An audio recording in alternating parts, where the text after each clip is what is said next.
I made the guest Rimsky-Korsakov all those years ago back in St. Paul. Let's listen to some Rimsky now, see what you think.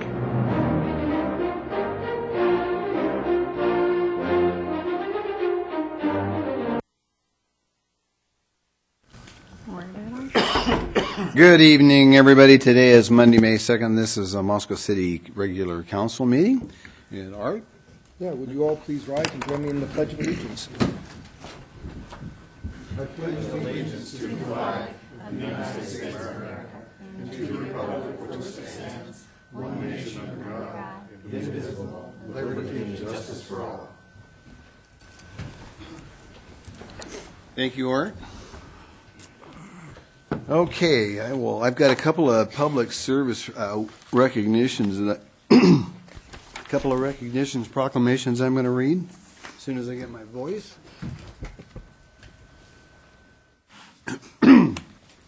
That good, clean Moscow water took care of it right there. So, first one is Public Service Recognition Week. Whereas Americans are served every single day by public servants at the federal, state, county, and city levels. These unsung heroes do work that keeps our nation working. Whereas public employees take not only jobs but oaths. Whereas many public servants, including military personnel, police officers, firefighters, border patrol officers, embassy employees, healthcare professionals, and others, risk their lives each day in service to the people of the United States and around the world. Whereas public servants, including teachers, doctors, scientists, train conductors, astronauts, nurses, safety inspectors, laborers, computer technicians, social workers, and countless other occupations day in and day out, they provide the diverse services demanded by American people of their government with efficiency and integrity. And whereas at the local level, our public servants are dedicated to providing exceptional service to our community, including safety, parks, community development, public works, and more, as well as many internal services to support those endeavors. Whereas without those public servants at every level, continuity would be impossible in a democracy that regularly changes its leaders and elected officials. Now, therefore, I, Bill Lambert, the mayor of the city of Moscow, do hereby proclaim May 1st through May 7th, 2016 as Public Service Recognition Week in the city of Moscow in the honor of millions of public employees at the federal, state, county, and city levels. With that, Gary, would you step up and we will give our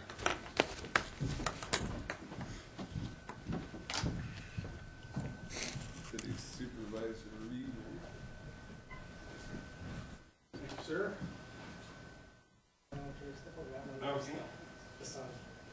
We want to make sure our smiles are there. Wow.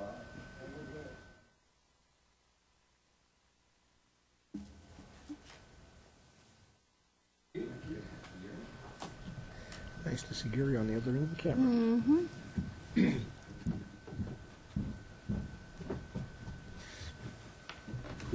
Okay, the next proclamation that I'm going to read is Bike Month Proclamation.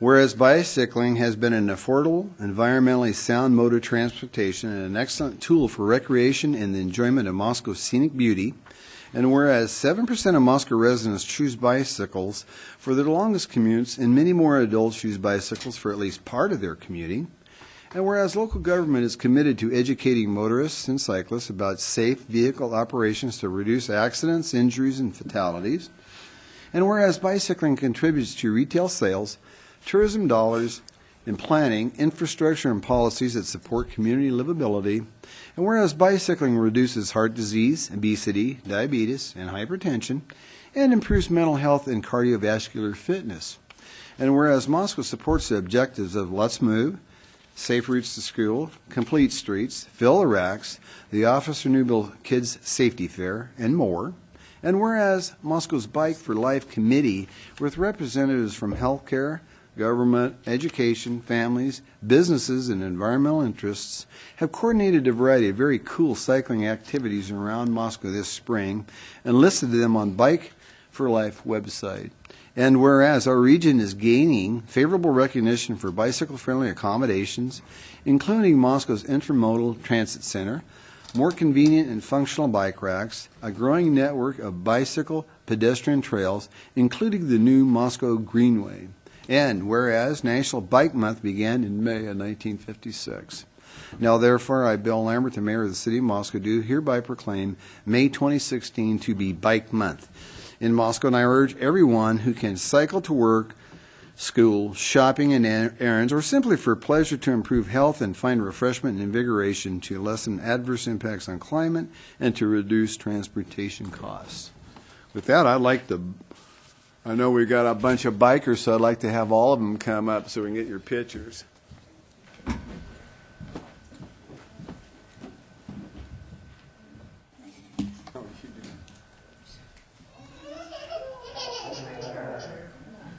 I'll bring that young enough. He'll be just fine. Well, yeah, if she's not, she will be. She's going to be a part of it, and I know. Let's get right here. Yeah, let's get everybody. We want to make sure we get everybody in here. You're fine. You want us to move? Okay, let's go over here. Let's go over here. Let's just shift over here so that...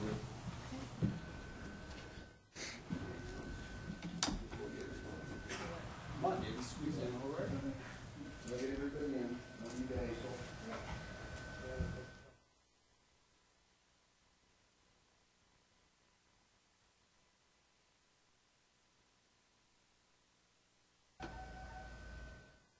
Right, well, thank you. Yes, I'd love to say something. Well, it's always a pleasure to be here to get the Bike Month proclamation, and we do have some activities, particularly Bike to Work Day, May 20th. That's a Friday, and we'll be set up once again on the corner of 6th and Main with coffee from One World Cafe, and I hope some kind of treats from somewhere, and maybe some stuff to give away. And I am wearing my new L'État Trail T-shirt. Now, L'État Trail is not within the Moscow city limits, but it is one of Moscow's finest attractions, and I hope you all get a chance to get out on it this month. Thanks very much.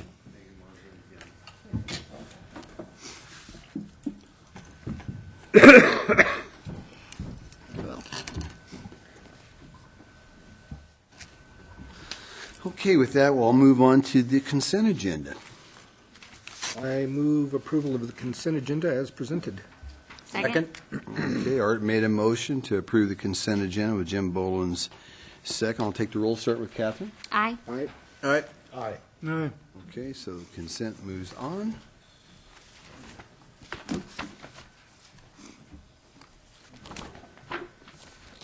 We will move to the next item on the agenda, which is staff recognition report by Gary Reedner. Gary, you have the floor, sir. Thank you, Your Honor. As you noted in your proclamation, it is the annual Public Service Recognition Week. We have a lot of activities. This is a week of recognition of public service, not only by city staff, but also by councils, mayors, and commissions, those who volunteer for the city, so on and so forth. So it's a great week. We have a bunch of activities lined out. The grand opening today of the Moscow School District Community Playfield went on at 3 o'clock today. It was a great opportunity to watch the mayor and the chairperson of the Moscow School District, Don Fazio, test their arms on the respective baseball and softball mounds. But it was a great attended event.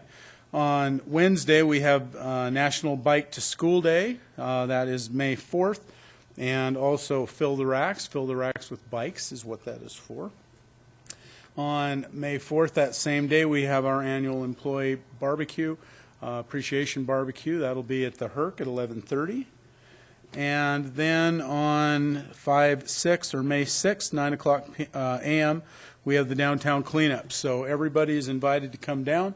There's usually coffee and donuts, and city crews will be down to assist in the cleanup, providing support, but we've got a lot of shovels, brooms, rakes, you name it, and we'd love to have all the help we can. We've had good participation from some of the groups up at the University of Idaho, and we hope we get more people out for that. It's a great kickoff for graduation that's coming up here just in a couple of weeks. Also, Farmers Market is just getting underway, so it's a great way to get the streets clean for that. It's a great spruce up for summertime, so we'd ask everybody to come out to that. And lastly, although we weren't able to fit it in this week, on May 12th, we have our city Champs Awards. That's citing higher achievement by Moscow employees.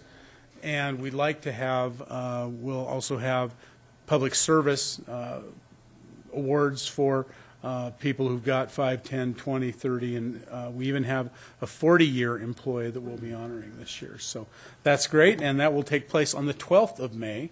Couldn't get it in this week. So with that, thank you. That's, as far as staff recognition, that's all I have at this point. One thing, Gary, one thing I want to point out is on May 6th, we have the downtown cleanup. I very much will be there in my jeans and T-shirt helping clean up with the rest of the crew, and any and all counselors are invited to come down and help because it's a fun day. And that's a week before, that's 8 days before graduation. And like you said, that's the day before our first farmers market of the kickoff season for 2016. So we want that downtown area to look as sharp as possible. So anybody wants to join in with us, we got coffee and donuts.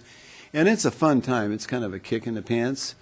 Get a broom, a shovel, a pair of gloves on, and just some good hard sweating work. Great. Fun for all of us. So thanks for the report, Thank you. Gary. Okay, next thing I'm going to move on to mayoral appointments, and I have for planning and zoning, John Freeland, term to end December 31st of 2016. I would entertain a motion from council. I would move to approve that appointment, sir. I'll second it.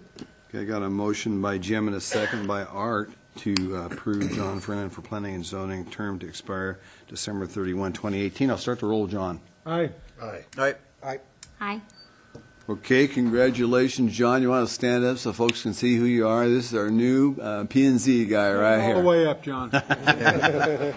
Thank you very much, John. The troubles are just beginning. One of the things, and one of the things about planning and zoning, there was a bunch of us that were on planning and zoning, myself, and to the right with me, Art, and to the left of me, Jim, and former counselors at like Wayne Krause, for example, and that's a group that meets a couple of times a week, and there's lots of stuff that goes in with it. A couple times a month. Is that what I said? I said twice a week? Twice a month. I'm sorry, John. Don't want to scare you away before the first meeting. But anyway, citizens in our community are really, really terrific about joining commissions and volunteer the time, and it's a big deal for all of us, and so we appreciate that. Thank you very much. Okay, with that, the next thing I'll move on to is public comment and mayor's response. Anybody can come up and address us, state their name, 3 minutes, and what if they'd like to speak about something, please feel free to come up.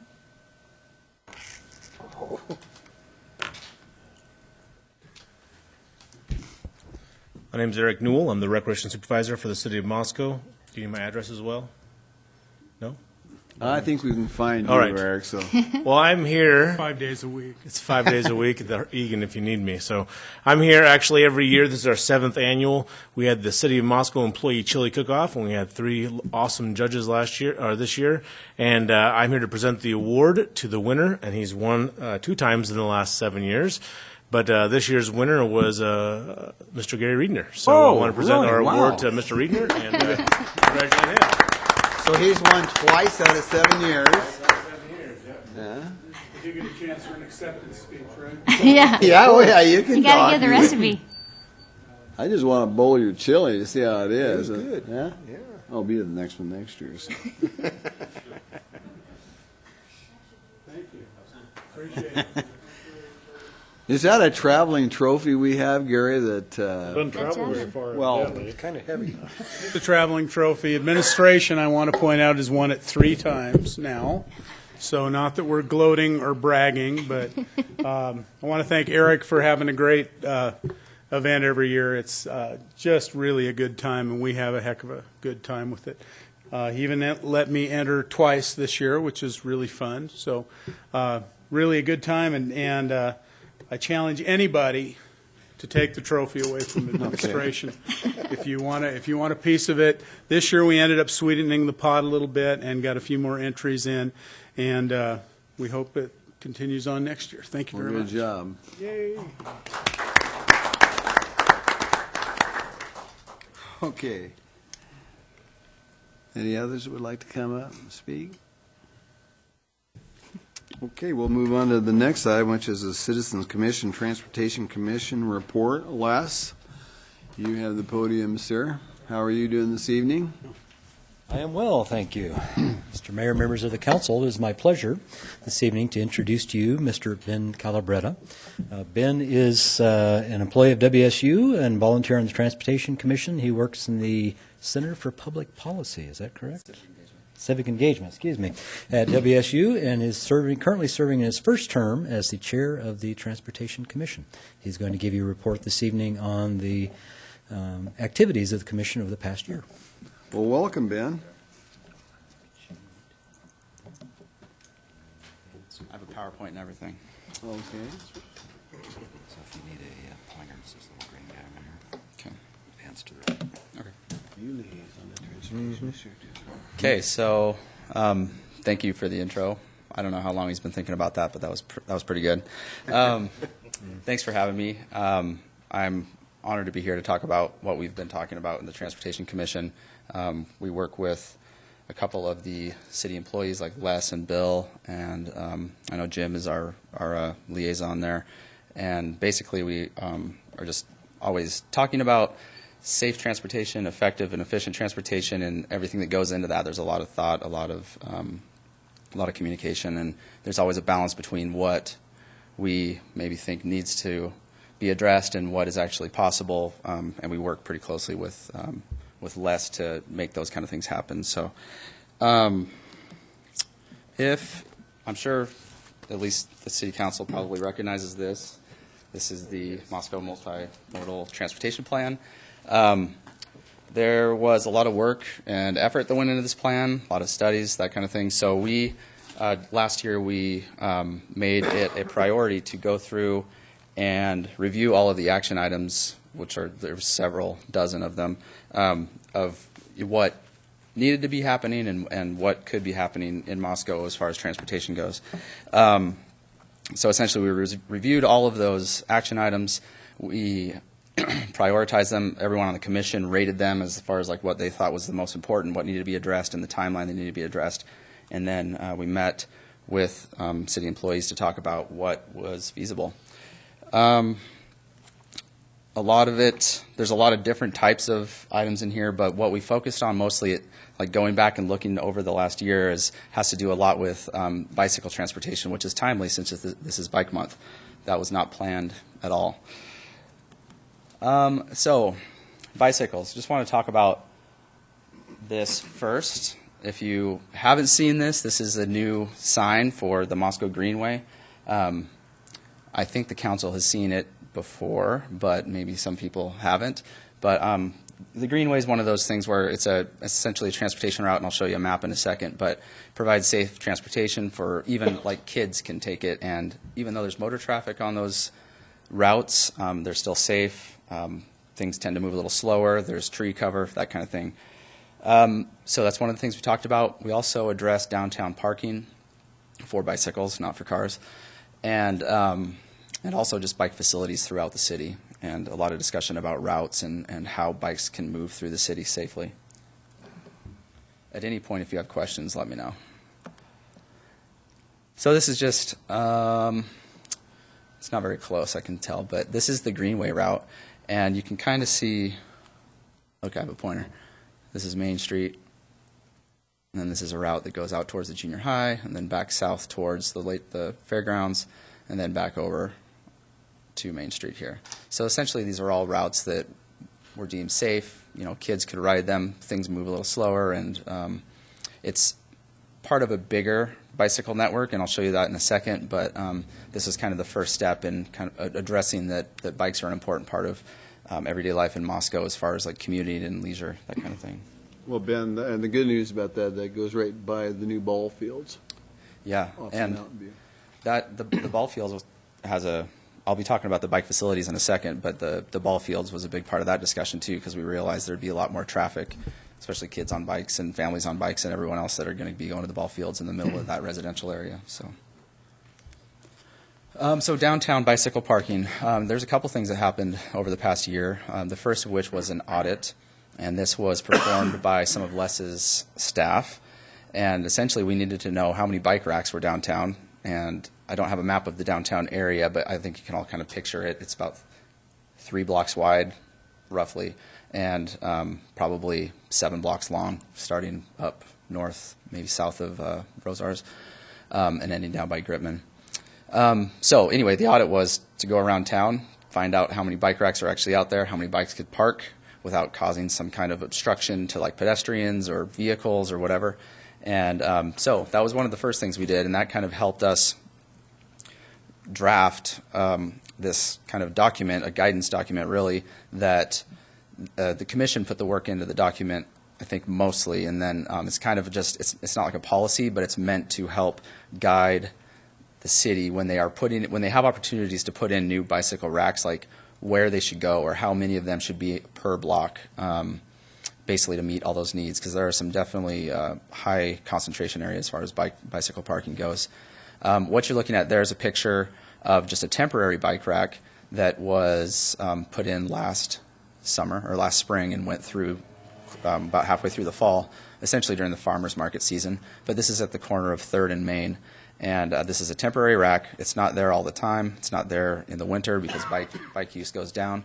But this was one of the ways that we deemed would be kind of an important thing to do. This was actually fabricated in the city shop, if I'm correct on that one. So they, as far as I know, used materials that were just kind of hanging around and put it together.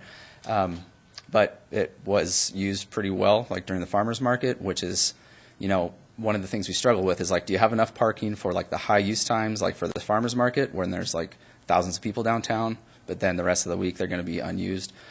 So this was one of our solutions, was bringing in temporary racks, and we're still, I think, kind of trying to figure out what exactly to do with the farmers market, but as far as bicycle parking goes. But this is one of the solutions we had there. And then one of the other things is we've worked a little bit with the Arts Commission to get some kind of like artistic bike racks, and I think we identified a few spaces, but I think there's something holding that up. But we would like to have more of like artistic bike racks actually throughout the downtown, and so it's not just kind of the plain looking bike racks, but something that is more appealing to the eye as well.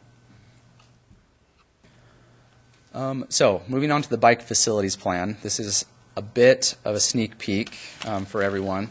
This is something we've been working on for at least 8 months, or it seems like a long time anyway.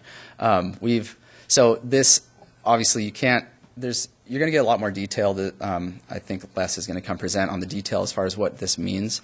But this is a map of Moscow, and this is the plan for like 2016. This maps out all of the bike facilities, and what I mean by bike facilities would be like sharrows or bike lanes on the side of roads, or what else am I not thinking of? Buffered bike lanes. There's a lot of different ways to move bikes safely through the city. So this is the plan that we came up with through several revisions to basically not necessarily all of this will be marked, but this is like all of the streets that you see that have a different color there will have some sort of marker or some way for bikes to know, and vehicles actually to know that bikes will be using that space, and this is how they'll be using it. So depending on the street width, that kind of thing, depending on parking that already exists or maybe parking that needs to be taken out, this kind of shows you that we value bicycling as a transportation mode, and we want to essentially get the whole city on this plan and get these facilities put in place. And as far as I know, we have grant money to get most of this started. I might be speaking, I'm not a city employee, so I don't know that for sure. But anyway, so there'll be more details coming on this. I wanted to let you all know, though, we've been working on it for a while. We have several bicyclists on the commission who are very familiar with the different routes. So we feel like it's in a pretty good place, and Les will be talking more about this at a future city council meeting. So then I just wanted to kind of talk about what we're going to be focusing on in the future. We don't necessarily have a timeline for this, but these are some of the things we've talked about. With all the work that we've done with bicycling over the last year, essentially, it's been mostly like we do a couple other things here and there, but it's been mostly talking about bicycles as a mode of transportation. we went back to the multimodal transportation plan and figured out like what we should talk about next. And these are the three things that really came up. Intersection mobility standards, so really has to do with, actually I'm not sure what that has to do with. Is that accessibility? Yeah. Sorry, like just blanked on that. But I think it has to do with accessibility. There are standards out there, and we need to be more familiar with them. This is one of the things, like the whole commission is kind of like, well, this seems like something we should talk about, so that's why it's up there on the list. A complete streets policy, people throw around complete streets and that it's a thing and kind of maybe know what goes into it, but essentially a complete street is a street that is safe for vehicles and pedestrians and bicycles and includes kind of all of those things. We don't actually have a policy for that, so we're going to look into whether that's something that we should do. And then if it is, then how that can be implemented.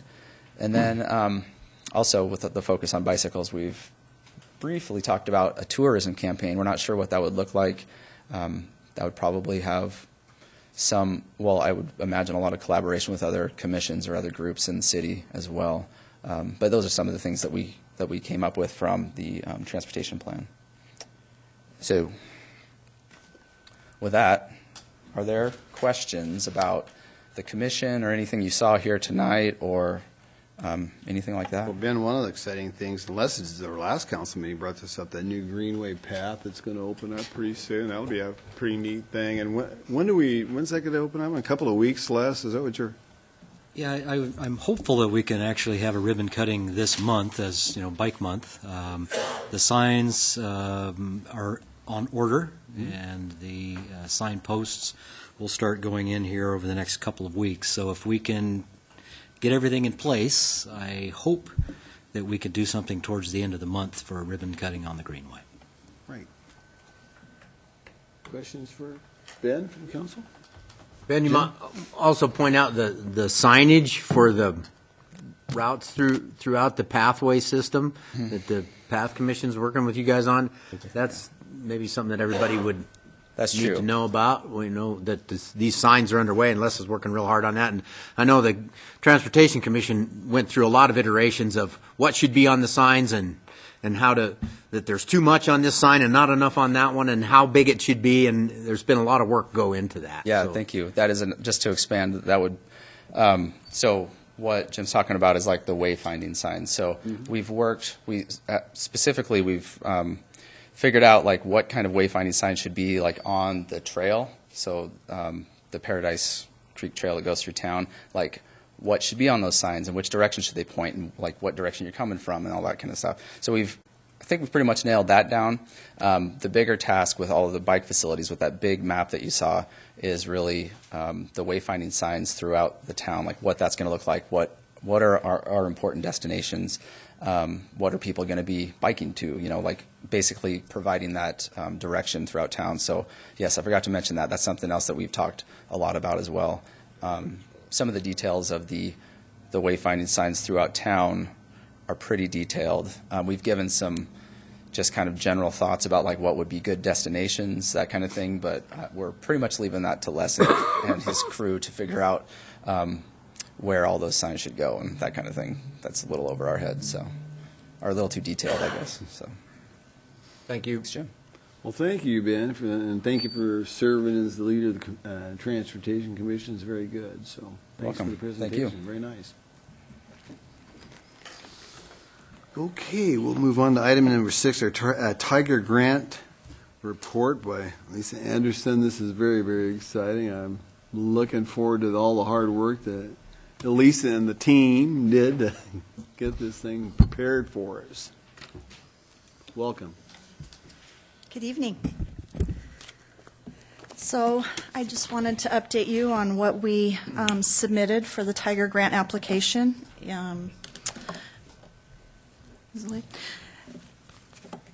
Les and I had discussions last week with, yeah, it is. Had a discussion last week with the Yeah, well, boy, it was looking pretty nice there last night. That was kind of rude, but Or waiting for maybe there was an unveiling coming. no. We actually didn't get to submit. No, I'm kidding. We had a blackout. It was a long week.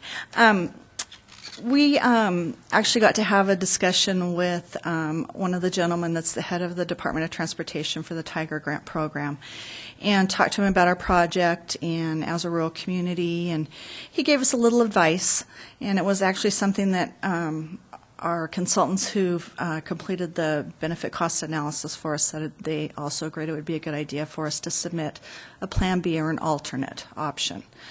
We knew from the very beginning that our request was sizable, and from looking at other rural projects that had been funded, it would be on the top end of what had been requested and ever awarded. But we've been very fortunate. So, as you know, we put together the original project is what you see up here, the whole entire section, the group 1 through 5, and it goes from Highway 8 all the way past Mountain View Park on Mountain View. And the one section of it, and it's blurry to me from back here, so I'm going to refer to my own map here. But as you know, one section of it we already had been awarded some funding for, and that would be the Joseph to 6th Street section. And so we included that with all of our projections, and we had a concept report that we had already completed for that. And still, even with what we had for in-kind match, or excuse me, for cash match, it was still a pretty big request. The application that we submitted with the full request, and I shared with Public Works Committee the last 2 meetings, $24,161,000 is total project cost when we combine all of the other activities that we have along the corridor that have either will be happening this summer or have happened within the last year or plan to happen in the next year and a half to 2 years. So for the new money that we were actually putting into it as a city, that would have been $2.8 million match. With an additional $227,000 that was money that is already budgeted for, it already been spent. With the cash ratios and the benefit cost analysis that came from that, the one ratio that put us right at a 1-to-1 benefit cost analysis. So the secondary look that we took, or the secondary option that we looked at was, and not something that we really want to do, but it would be better than not receiving an award at all. And it was a lot of thought to go into it, but we removed the section that really everything from D Street northeast of the project. And that reduced the total project budget to $14.4 million. The city would only then be putting in about $1.1 million in cash. The ratios on that are a lot better in the benefit cost analysis. I did note in the application that the secondary request is not preferable to us, that we really need the assistance with the full request, and that it would take us years to be able to fulfill that secondary request. But with the information we received from the project or the program administrator and also our consultants, we felt that we needed to offer a Plan B. And so we did that. So that was kind of the last 2 days we put that together, so it took a little extra time in bringing it together. But I'm very satisfied with the full report here. It will be on the website. Jen and I have to finish up our links tomorrow, or if anyone wants to come to my office and would like to review it and go over it, it's pretty in-depth. I think we'll post the benefit cost analysis that the consultants did for us, and it's a lot of in-depth information. And it does a lot of ratios that you would never expect. And put together some things for us over the 75 years where the project would save us 4.4 million miles. So, I mean, things that you don't ever think of, that it has a huge impact on a community. So we're really pleased with how it turned out, and I wanted to say that a lot of the material that I used and referenced was from the Moscow on the Move travel plan, which is an invaluable tool for us. It had so many different aspects of all functions that addressed many of the questions in the Tiger requests, that without that tool it would have been extremely hard to put together a solid application. So many elements of the project are so very important to different travel options that we tried to describe as many of them as we could. So it really is a multimodal request. It's just not a street infrastructure project, but the benefits that you receive from roundabouts and bridges, you just, I guess, in the beginning you think that that's really just a surface street function, but the safety that comes out of those types of things for all the other modes of transportation are amazing. And so those are a few of the things that, just from even having this cost-benefit analysis done, or the benefit cost analysis they call it, I think, especially sharing it with the Transportation Commission too, it'll make us take a second look at some of the things and focus in on maybe things that we didn't see as important in the past, what the actually reductions are in vehicle miles traveled or in pollution, those types of things. So I'm pleased with the application. If anyone has any questions, please feel free to ask. I'll be available to review it. Could you tell us what kind of a time frame, so when we may or may not find out? They told us by the end of summer. Now, to me, that would mean by the end of September, I would think, because of fiscal years, how they work with state and federal government. So that's what I'm guessing. Well, that was the closest information they would give us, by the end of summer. Okay. Dan? So we did apply for the full amount, Mm-hmm. and then they just said, well, have a plan B ready. So we did that as well. Mm-hmm. Okay, well, as long as my letter wasn't for naught. No. Oh, well. No. And one of the things that I wanted to mention, too, is Jen and Kirsten helped get all the letters together and helped with that. And we had letters from our legislators, community partners, project partners. We had letters from people in public health and safety, state agencies, local agencies. So we had a really, really strong support, one of the key elements of our project. And there was over 10 staff members that helped work on the project and bring everything together. So, I mean, this is by no means my project. It was Les put in. I don't even know how many hours Les put in trying to get the numbers to work. Well, there was an army of people that yeah, so did it in one project. every time we put together a project like this, it's I might be the person that talks the most about it, but I'm certainly not the one that puts in all the work. I'll tell you what, Elise, as the mayor, I was pretty doggone impressed about how quick and diligent everybody that worked on it was. I mean, I thought that was absolutely outstanding. Catherine? I just wanted to ask you, because you referenced Moscow on the Move, is that available on the website?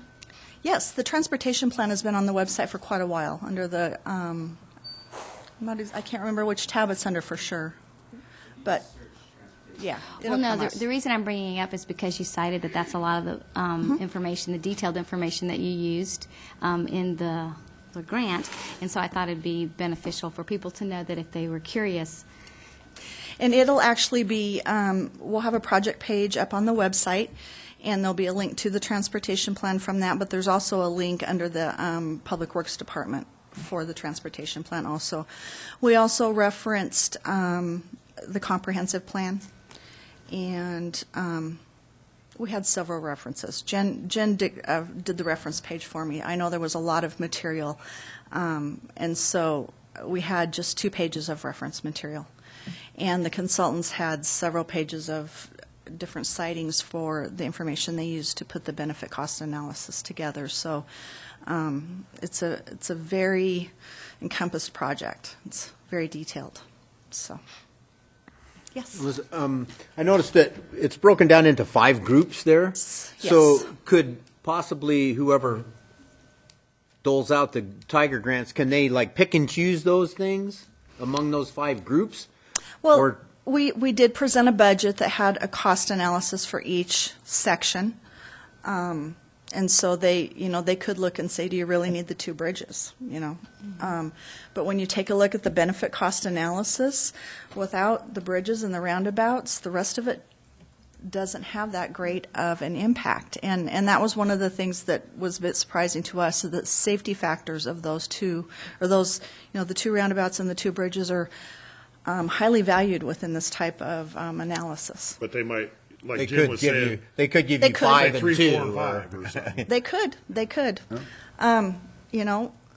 all of it is money that will help us do something. And so I'm, open and welcome to anything that they would award us that would help us regardless. So, Thank you. any other questions? Okay.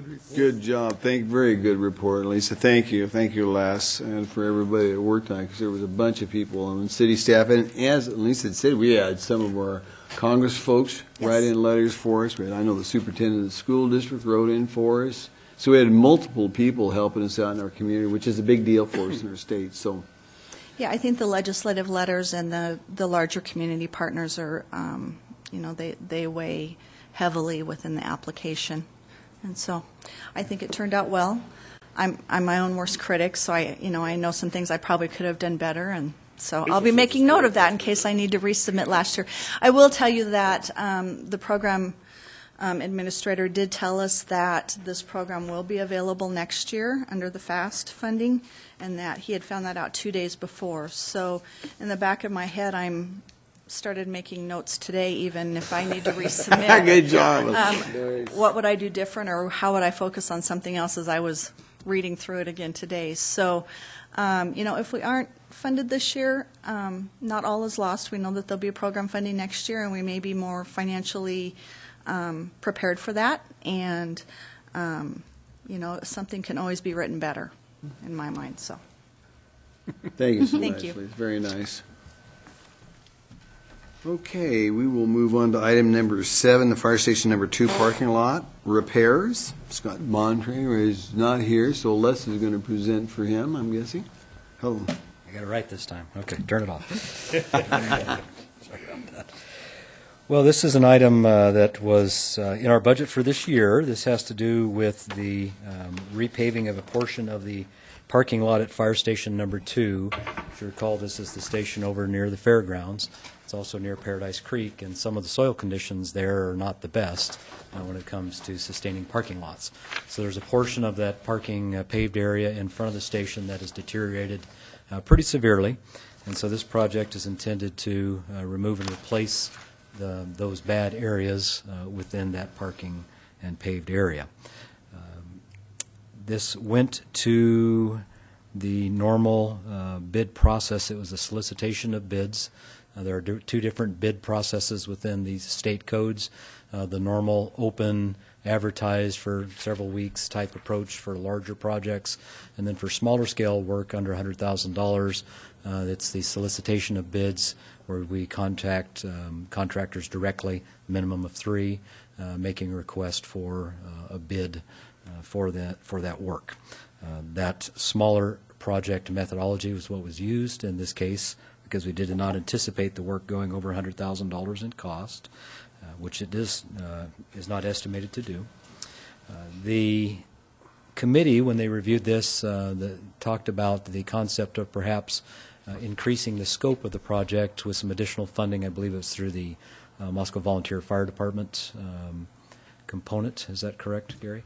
Moscow Volunteers, rural, and okay. city. And city, yes. So the three partners, if you will, in the facility.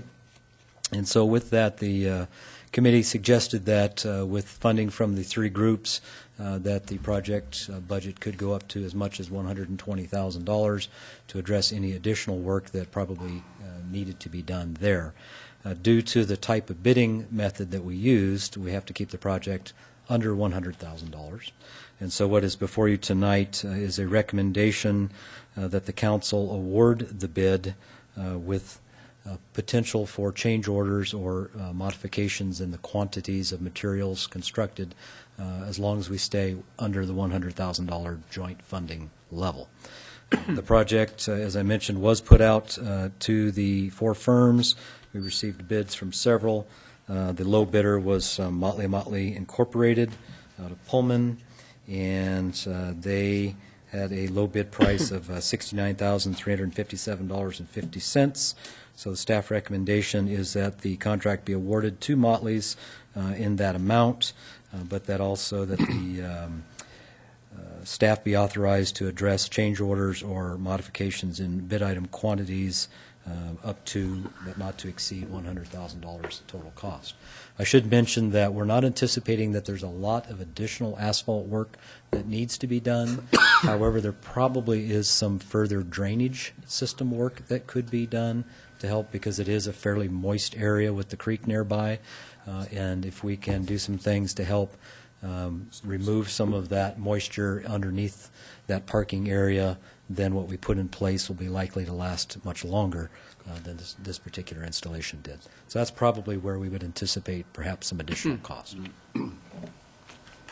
Questions for Les? Dan? Les, is there a possibility of somehow splitting this work to make it where we could get the whole $120,000 worth of work out of it? I mean, the volunteers are putting in $40,000, and they're a private nonprofit. Could they say, okay, we want $40,000 worth of work, and then there's $80,000 from the two public entities, the rural district and the city, working on that? Or is there that much work that needs done? I mean, that it would be worth trying to explore it that direction. Yeah, I'm not anticipating that there's that much additional work to be done. In terms of could we go to a larger project, the state codes are fairly explicit about avoiding the rules by breaking up projects into pieces, so that's something that we should not be doing.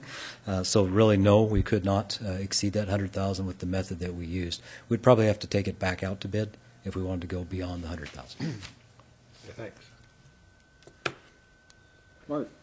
Just to be clear in my own head, the 100,000 wouldn't exceed the 81,000 that was originally projected and budgeted on behalf of the city, right? The original budget and estimate was in that 80,000 range. That was using city funding alone, I believe. The thought that the three-way funding split would give more ability to address additional issues. So this would allow, as you know, the suggested motion here would allow the project to exceed that 80,000 original budget, but not to exceed the 100,000 total. But not to exceed the city's out-of-pocket originally contemplated 81,000, right? If it is indeed a three-way split, then we'd only be one-third of the $100,000 total. So we'd be saving money Got it. by spending more. I like it. Going broke, spending money. Wow. It's not shopping at Walmart. Any questions for Les from the council? I move we recommend to accept the low bid from Motley Motley, award the contract in the amount of $69,357.50, and authorize staff approval for additional funding for extra bid item quantities and construction change orders in the amount not to exceed a total project budget of $100,000, or take such other action deemed appropriate. Nope, you just need the first part. We don't need that part. Okay, don't strike the second part. Second. Okay, Oh, we yeah. have a motion by Catherine, a second by John, to authorize award to Motley Motley in the sum of $69,357, and to authorize staff to approve for additional funding not to exceed $100,000 through change orders total budget. Correct? Correct. Start the roll, John. Aye. Aye. Aye. Okay, there you go, Les. Thank you very much. Okay, we'll move on to item number 8, which is Partners for Economic Prosperity, PEP, by Gary Riedner. You have the floor, sir. Thank you. Well, we gave a report, and all but one of the council members behind the dais were here for that report at Administrative Committee. Happy to roll this out again, however. As you know, the Partnership for Economic Prosperity is an organization that is intended to assist and provide a regional perspective for economic development in Latah County. We previously had a couple of different iterations of economic development from Latah Economic Development Council on one hand, and the city for a time had a half-time economic development specialist who we had on staff. Those two efforts were not as productive as we had hoped, so we decided to partner with others to try and provide more of a regional perspective. similar to that which has been so successful in the Magic Valley and Twin Falls area, where each of the partner institutions may retain their economic development perspectives or their efforts, but they're also coordinated through a regional economic development coordination, organization, if you will. So the Partnership for Economic Prosperity will get right to, at least I thought we would. There we go. That top is our mission statement. Our purpose is to create and implement a comprehensive program of economic development to produce quality employment opportunities in Latah County compatible with local values. I wouldn't have read that except that it means a lot for people to know that not only are we approaching economic development comprehensively, but it's Latah County wide. There are things that occur in the rural parts of the county, other cities besides Moscow, that may be very beneficial for those other cities or the rural areas, but may not be appropriate in Moscow. Likewise, there are activities that will be appropriate in Moscow that may not be the best in some of these other places.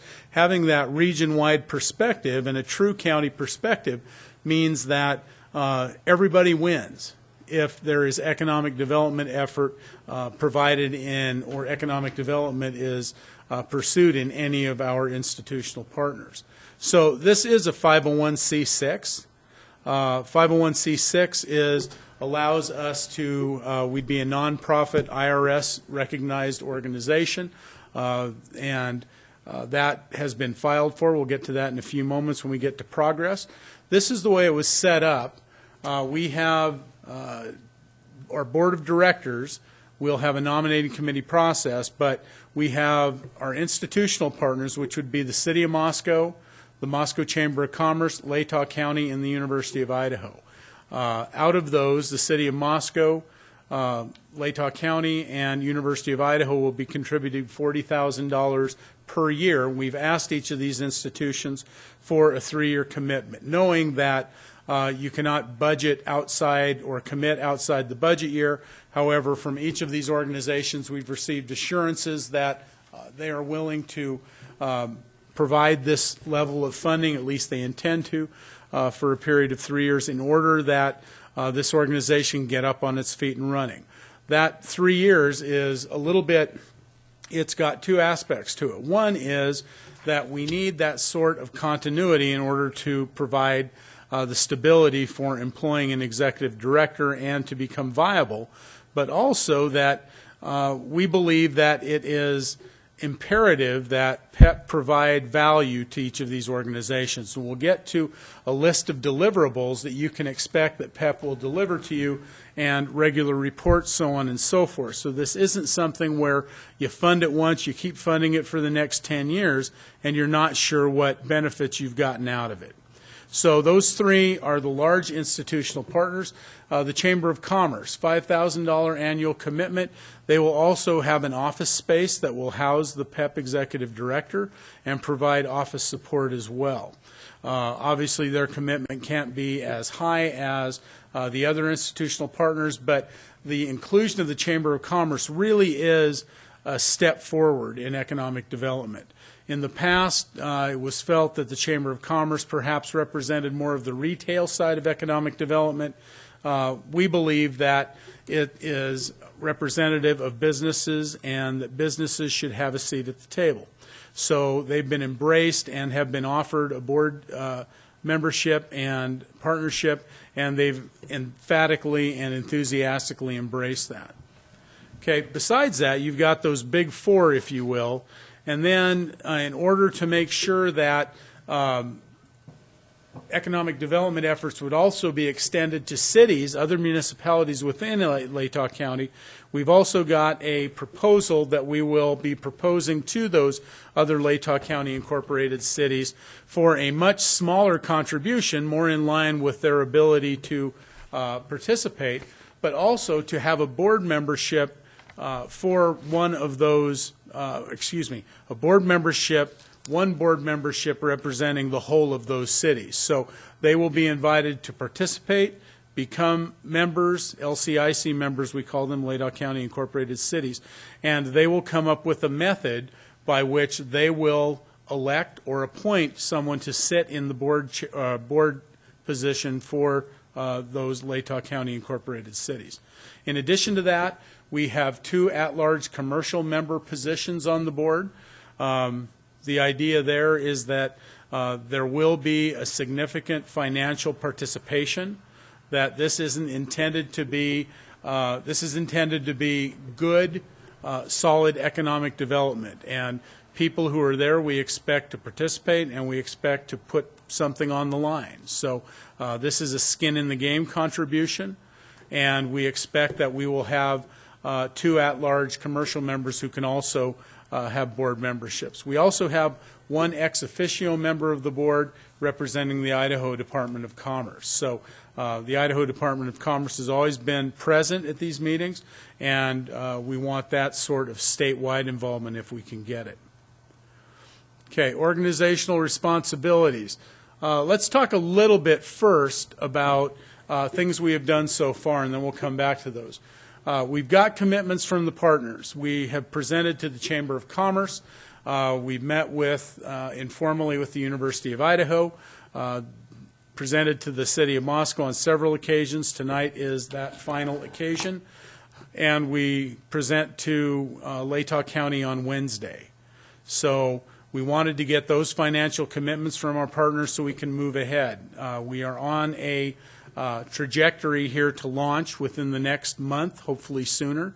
Articles of incorporation and bylaws have been adopted, amended even, and we've had our first organizational meeting. We've developed an organizational budget that will allow us to proceed, employ an executive director, and provide support services for that executive director. As I indicated, the 501c6 status has been filed for. We've developed a job description for the executive director. Presentations, this is, as I've said, one of the final ones that we're getting done. And lastly, as soon as those presentations are done, we will proceed with a job search. And as final financial commitments are fulfilled, we will go out to search, and we expect that search to take approximately 4 weeks. And we hope to have somebody online sometime in June or early July. Okay, let's go back and talk about organizational responsibilities. You see that those first 7 bullets, 3 bullets and then sub-bullets. We'll talk about what we expect from the executive director and the organization. So PEP will serve as the coordinating agency for economic development activities for the city. That is not to say that PEP will provide all of the economic development activities. We have economic development that comes out of a varying number of sources, from arts to community development, public works, and administration. So we will have other efforts that are also aimed at economic development. Again, promote the collaborative efforts of our institutional, commercial, individual, and LCIC members in order to stimulate cooperation and joint action. There's a saying that we've heard bandied about at a lot of economic development meetings, and that is that economic development is a team sport. You look at it from that perspective, you support each other, and hopefully because of that support, you'll be viewed as being collaborative, and you'll have people who will want to come here because they want to be in an organization or in an area where these entities do not compete as much as they support each other. Not saying there will not be competition as to where's the best place for someone to develop, the best place for them to pursue business, but it will be complementary rather than competitive. Liaison, Idaho Department of Commerce, U.S. Economic Development Administration, CETA, Clearwater Economic Development, and Clearwater Resource Conservation and Development Council. So this organization will hopefully focus those efforts, again, for all of Latah County, City of Moscow, and all of our institutional entities toward these organizations. Now, when you get to the deliverables, this is really where the rubber meets the road and what the city can expect from PEP. And that is the first, we need a comprehensive assessment of our local economy within 4 months of a notice to proceed. It's an aggressive timeline, but a lot of this information has been developed and lies piecemeal in a lot of different documents. We believe that in order for us to have a comprehensive approach, we need to have a comprehensive assessment. So that will be one of the first things that's done. Question, Gary, how are we going to do that? Well, the executive director will pursue that. We have some money for professional assistance. As you know, a lot of this information has been developed, so we'll have to assess first and then determine how to proceed. And the reason I ask that question, MC does a bunch of this stuff too, don't they? So is that who you're referring to? MC does it. Stephen Peterson, University of Idaho. There's even been some economic assessments done by Washington State University, State of Idaho. So there's a bunch of stuff that needs to be done. A matter is coordinating it. A lot of information is developed by the U.S. Census Bureau. So hopefully we'll look at all that information, Idaho Department of Labor and Commerce, and Commerce Department. So it'll be coordinating it first and then looking and trying to determine which is the best way to proceed. Okay, after you have the assessment, then you proceed with the strategy. And that is after the assessment's done, we'll begin to draft an economic development strategy that will be looked at and hopefully adopted or accepted by all the institutional partners and as proposed by the Board of Directors of PEP. What these will do, the strategy will include the sub-bullets there, economic development programs that are based upon local competitive advantages. Again, we've talked about clustering, we've talked about utilizing the Palouse Knowledge Corridor, utilizing the quality of life that our area affords, and leveraging those to get the types of businesses that make sense on the Palouse. Business retention, development, expansion, and recruitment, including internal and external marketing. Again, it's not only bringing businesses in, it's retaining the businesses that we have and providing them with opportunities to expand. So recruitment, you don't want to hang your hat on going out and fishing for new entities to come in. Certainly that is an economic development strategy, one that's complementary to doing what seems to have worked best in our area, and that is to grow these businesses and provide them opportunities for expansion. A business services portfolio. What is offered in the area? What advantages do we have here? Implement the strategy, providing monthly written progress reports to city administration, quarterly written reports and presentations to the council. So you can expect that you will see quarterly reports on progress. This is part of the commitment of PEP to not just work in the dark somewhere outside of the light of day, but to make sure that the council gets to look at, just as everybody, every partner gets to look at what PEP is doing and put their oar in the water through their board member to determine if it is the appropriate way to go. Okay. Support and promotion of existing and future goals and projects of the Moscow Urban Renewal Agency. And again, this is something that urban renewal is another tool in our tool chest. And in Moscow particularly, urban renewal has been very effective, as I hope I can get nods from our two council urban renewal members. But we've also been approached by a couple of Latah County cities within the past 5 years saying, you know, we've seen some of the things you guys have done. Is it possible, you know, what would happen? Could we do that? And that's something that this organization might be able to take that information out and determine if Potlatch, Kendrick, Genesee, somebody thought that they could get an advantage out of that and enhance their economic development opportunity, that this might be a clearinghouse for that as well. So again, it's just another opportunity to collaborate. And then provide information to the city about grant opportunities to the city and PEP partners for economic development. You just heard from Elisa Anderson, who's a very good grants manager and does a great job for the city. However, there are times when I will pick up some grant proposal or grant announcement somewhere that she hasn't heard of. Not very often, but every now and then. So any of that information that we can get, we believe will benefit our community. So, that being said, I'll stand for any questions you've got. Dan. So we're looking at the 8 other incorporated cities in the county, or 7? I mean, I don't know where Onaway is at the moment, so. As far as I know, Onaway is not incorporated, but it'd be everybody else. So that's another that's their $3,500 to buys their all of them vote for one representative Yes. to represent all of them. Otherwise, the board gets too big and it's unwieldy. And that was what I was worried about, was that seemed to be the problem with the LEDC, no, Yes. PC. I can't LEDC. remember. LEDC. Too many acronyms out there.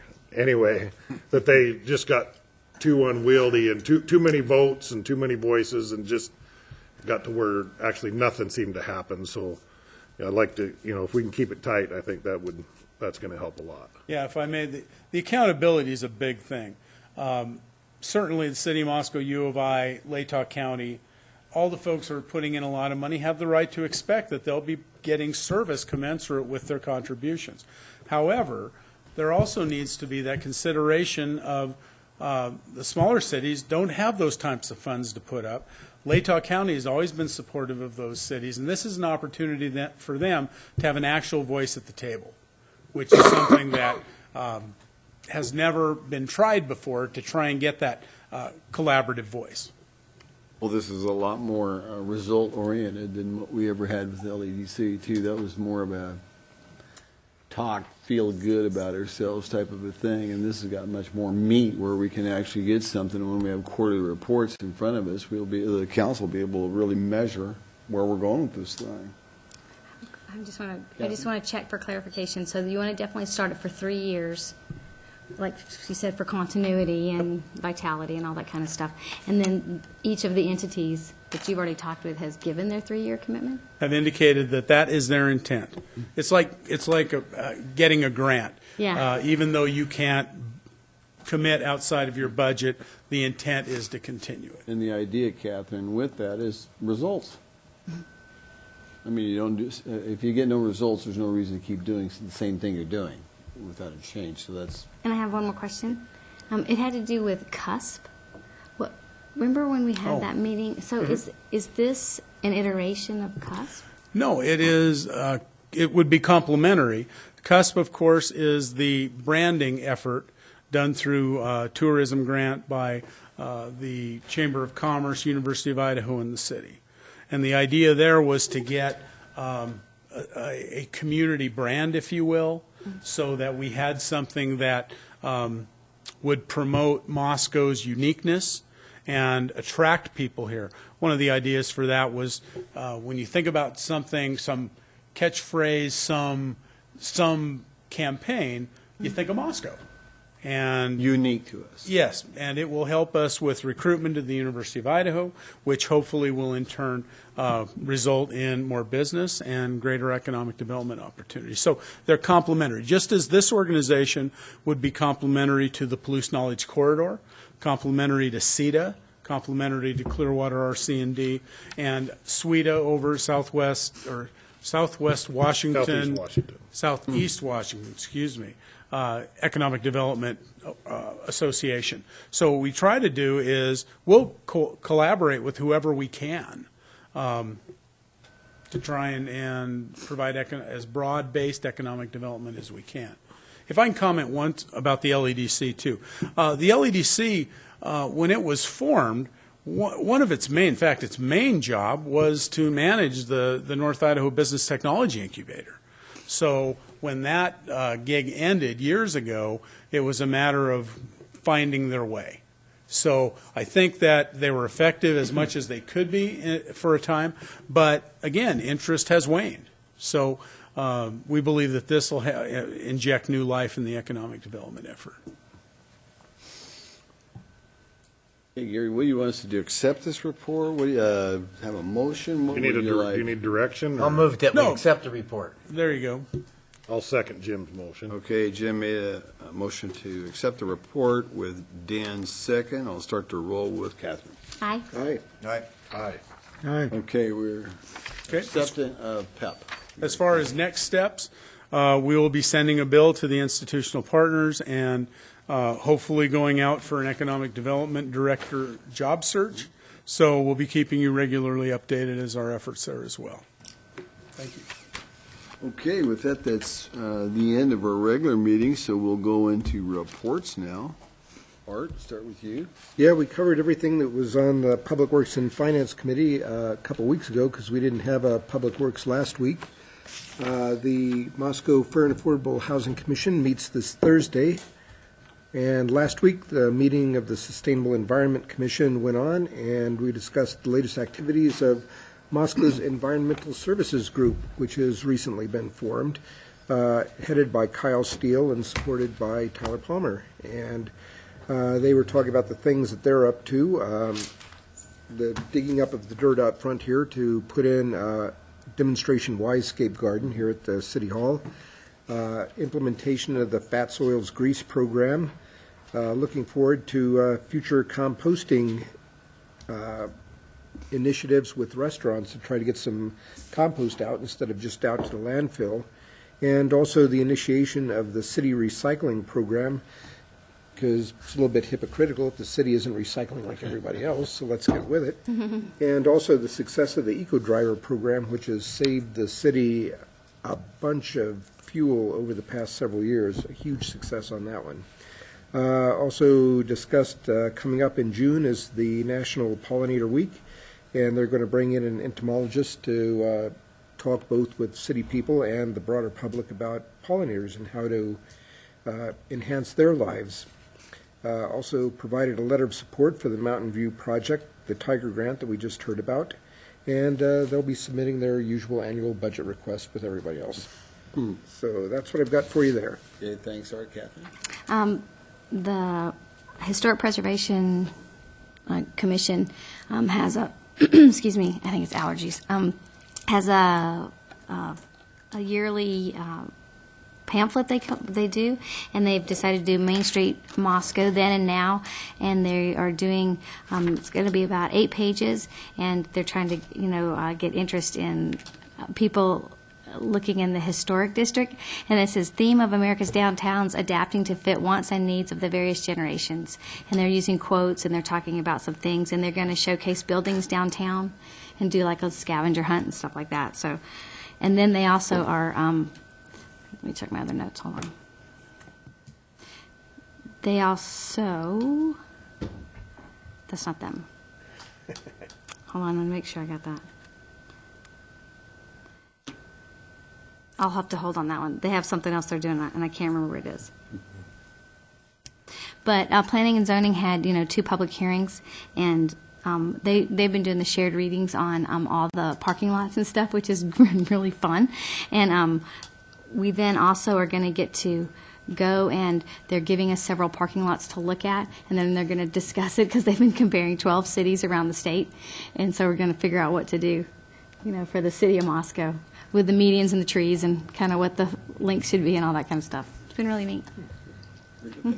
Jim? Pretty much covered everything from the administrative committee on their regular agenda and the consent agenda.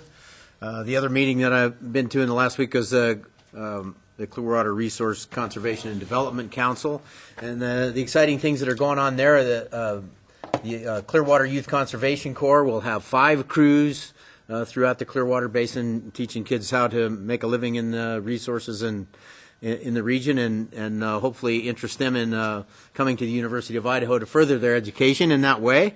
Also, there's this year through the Clearwater Basin Collaborative, there's a vegetation study that the council is the fiscal partner for, and they'll be assessing the vegetation in 5 different elk habitats and finding out what the nutritional value is and how it affects the populations in those areas. So that's really exciting, and they have a fabulous crew of wildlife biologists that are working for almost nothing to do this. So we should get a really good value for our money there. Yeah. And that's the only other thing I've been to. And Dan? Well, last Thursday I was one of the judges for the employee chili cook-off. And, I think next year I'm going to enter just a slab of bacon and a bottle of beer and call it the Reedner. I think I can win it with that. Anyway, also, a lot of us here were at Chief Duke's retirement party, and I thought that was a good time. Had to leave early to go to the Parks and Rec Commission and the big news there happened today, but I'll leave that to you to discuss today's ball field openings, Your Honor. John? I had on the 5th of April, had a Moscow Tree Commission meeting and then having another one tomorrow at 5 o'clock. But really about all that will be of much interest to this body is that there's a new subdivision tree planting code revision that's being worked on by David Schott. That's a work in progress. And then also revisions to the street tree planting guide by David Rourke, Amanda Argona, and Don Reagan are working on that, and that is also a work in progress. And then the tree risk assessment, it was really quite interesting. All of the members of the tree committee broke up a 52-block area here in Moscow and went out and counted. Jeez. And they counted live ones, dead ones, ones that are supposed to be there, ones that aren't supposed to be there, so that they can come up with a much better long-term plan for possibly the types of trees, the health of the trees here in the community, not only in the new developments, but with the trees that are already planted and that may need some help. And I'll have more on that after tomorrow. Very good, John. Well, I had a number of different things. I want to start off with the U of I bound on the 22nd that we had a wonderful block party. And this was the second one. We had one on 4/1, April Fool's Day, and the second one was on 4/22. We did have some counselors come down for that.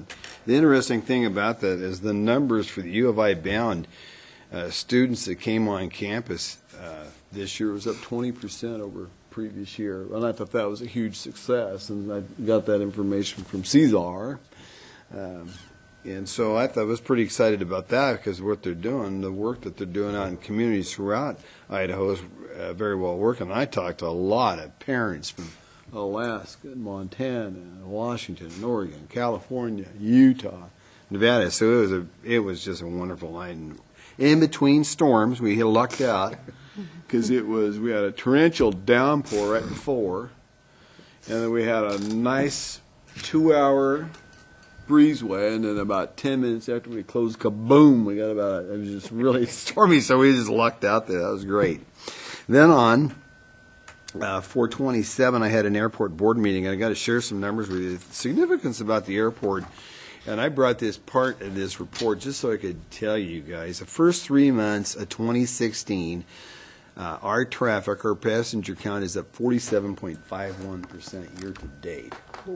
This thing's been growing 20% year over year, and so far this year we're 47% higher over the previous year. That's a huge thing. So we're on track for like 130,000 passengers this year. So I just wanted to bring this report and share that with you. And for the first time ever in March, there was 11,487. We've never cracked 10,000 in a month. So March, there was 11,487 people that went in and out of the Pullman Moscow Airport. That's a big deal for us. I wanted to share that information with you guys. Does Tony have some idea why that's occurring? It's changing.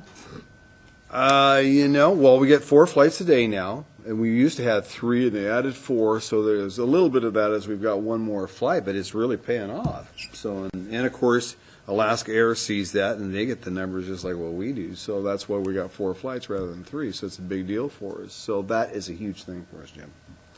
Let's see, on 4/28, we had Chief Duke's retirement party, which was very, very nice, and thank you for all that were there. That was a pretty cool thing to see the stuff on Dave and the different presentations and stuff. That was a fun evening. So good going, Dave. 4/29, we had the Arbor Day celebration and the planting of a Dawn redwood tree by the 2nd grade charter school, which was a blast. And 2 counselors, both Art and Jim Boland, were there for that day. A very wet Friday, but it was a fun day, and we had a lot of fun with the kids.